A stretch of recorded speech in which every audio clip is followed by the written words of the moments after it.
Moikka, mä olen Roni Mäenpää, 12 vuotta. Ja mä osallistun ponikilpailukilpailuun täällä meidän omalla ponilla Pine Rivers Hemingwayllä. Tää on tullut meidän vuotiaana ja tää on 6-vuotias ori.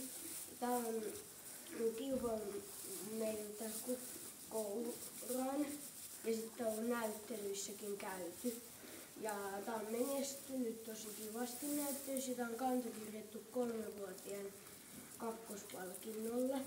Ja tämän kesän tavoitteet meillä on Hempan kanssa ajaa mahdollisimman paljon kilpaa ja osallistua ponikuljetusraveissa johonkin kivan lähtöön. Ja toi silleen. Ja sit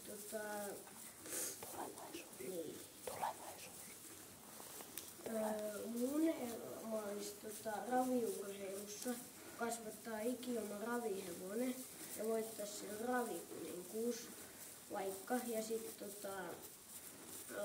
menestyä valmentajana ja ohjastajana Suomessa ja silleen hyvää ravikesän kaikille raviurheilijoille.